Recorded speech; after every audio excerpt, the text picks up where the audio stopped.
Pandu. Sebelumnya di mana sekolahnya? Di SMP Muhammadiyah 1 Terus. Tinggalnya di mana? Tidak terus.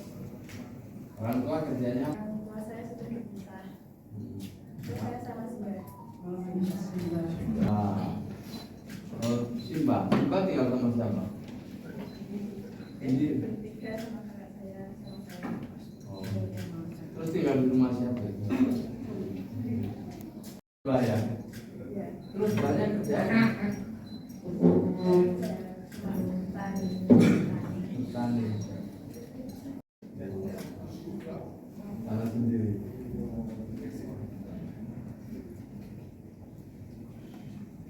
Apa yang bisa kamu ceritakan tentang di rumahmu? Orang tuanya siapa?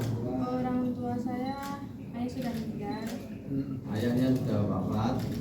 Ibu saya kerja di makan gratis itu loh Bu. Oh ya bagus. Sebelumnya? Sebelumnya laundry. Cuci sendiri apa ikut di orang lain? Sendiri. Sendiri. Jadi tahu kamu berapa penghasilan ibumu sehari? Belum tahu. Belum pernah tanya. Terus punya adik? Punya. Berapa? Punya kakak sama adik. Pernah dapat bantuan dari pemerintah? Pernah. Bantuan apa? Bantuan anak yatim itu. Oh, Yapi. Oh Yapi ya. Nah, nanti yang jadi pemimpin di antaranya adik-adik yang sekarang sekolah di sekolah rakyat. Nanti akan mana kepala sekolahnya? Ayo guru-guru dulu sini. Guru-guru bersama dulu ya. Oke, apa sih? Saya nanti bawa aja.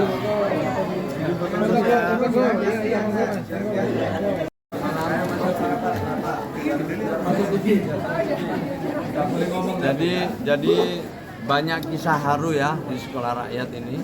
Tadi mungkin sebagian mendengarkan bagaimana mereka ceritakan kondisi orang tuanya, kondisi rumahnya. Ada yang putranya pemulung, ada yang orang tuanya pemulung atau ibunya pemulung, ada yang pedagang kue, ada yang macam-macam profesi, tapi mereka umumnya menyebut kuli bangunan, buruh serabutan, juga buruh tani. Jadi kita sudah tahu bagaimana mereka menyampaikan kisah-kisah harunya itu, dan satu hal yang pasti bahwa mereka tetap bangga sama orang tuanya. Mereka tetap bangga dan bahkan mereka ingin lulus lalu nanti bisa membahagiakan orang tuanya. Keluarga-keluarga seperti inilah yang mendapatkan atensi khusus dari Presiden Prabowo. Dan sekarang dibuka akses untuk memperoleh pendidikan dengan lingkungan yang berkualitas. Tentu lingkungannya baik karena ini berasrama. Ya, jadi ini satu hal yang bisa kita temukan di hampir sekolah rakyat. Yang kedua tentu dalam masa-masa awal ini ada kekurangan-kekurangan. Secara umum siswa merasa nyaman, secara umum nyaman. Meskipun mereka ada memberikan catatan, diantaranya airnya kadang mampet ya, kurang ada aliran yang cukup, tapi itu bisa segera diatasi. Ada yang spraynya masih kurang, tapi sudah segera bisa diatasi. Hal-hal yang seperti ini terus kita coba carikan solusi ya setiap harinya, dan alhamdulillah sampai sekarang berkat koordinasi dengan pemerintah daerah, hal-hal yang seperti itu bisa kita atasi. Ke depan juga terus kita akan perbaiki layanan-layanan. Yang kedua, saya ingin terima kasih kepada kepala sekolah dan para guru ya, yang kerja bersama. Mereka bahkan ada yang urunan loh untuk membeli kertas, membeli ini, membeli itu. Kalau memang dirasa ada hal yang sangat mendesak, tapi sekolah belum di sekolah belum tersedia. Tapi tentu itu nanti akan dihitung pada akhirnya. Tapi yang saya terharu adalah kolaborasi kerjasama di antara mereka untuk bisa saling memahami, mengerti, dan kemudian mencari solusi. Kalau ada yang sakit misalnya, ya kita langsung carikan solusi kerjasama dengan dinas setempat, baik itu dinas sosial maupun juga dinas kesehatan. Nah, di sini ada selalu mendampingi dinas sosial DIY yang selalu mendampingi ini, Bu Endang, terima kasih. Nah, seperti inilah kolaborasi yang kita butuhkan. Pak Menteri, izin untuk fasilitas siswa, bantuan dari pemerintah secara personal mungkin ya, seperti laptop mungkin bisa dirinci mungkin.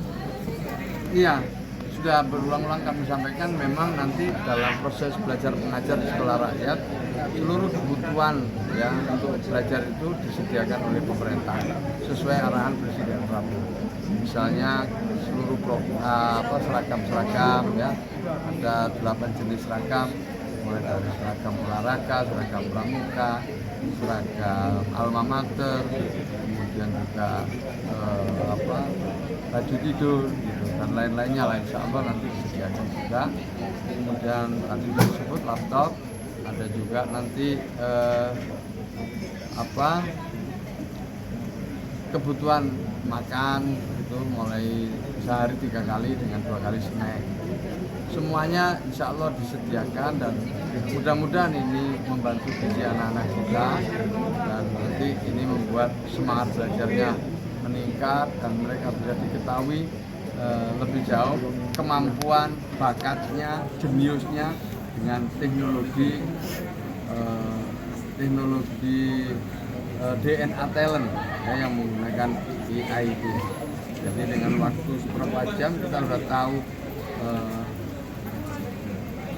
talent dari setiap siswa itu, yang ini jadi acuan guru untuk membimbing dan mengajar, memberikan bimbingan dan mengarahkan siswa ini ke depannya seperti apa sesuai dengan talent. Pak, motivasi apa yang disampaikan Pak tadi ke anak-anak dari Pak Mensos? Ya, kami ingin mengajak mereka untuk memanfaatkan kesempatan ini. Ini kesempatan yang baik yang diberikan oleh Presiden, manfaatkan dengan membiasakan diri untuk disiplin, mengikuti aturan-aturan. Karena di sekolah rakyat itu sudah dibuat tata tertibnya. Bagaimana ketika di sekolah, di kelas, bagaimana ketika di asrama, bagaimana ketika makan, bagaimana ketika di tempat ibadah, ya, dan bagaimana ketika berada di lingkungan sekolah. Jadi semua disiapkan tata tertibnya dan juga disiapkan teknologinya agar kita bisa mengetahui situasi atau kondisi atau posisi anak-anak kita. Jadi Bansos Pak, ada terakhir TV kita yang dicoret itu mungkin penjelasannya seperti apa? Jadi begini, itu memang konsekuensi dari Inpres nomor 4 ya. Inpres nomor 4 tahun 2025 tentang data tunggal sosial ekonomi nasional.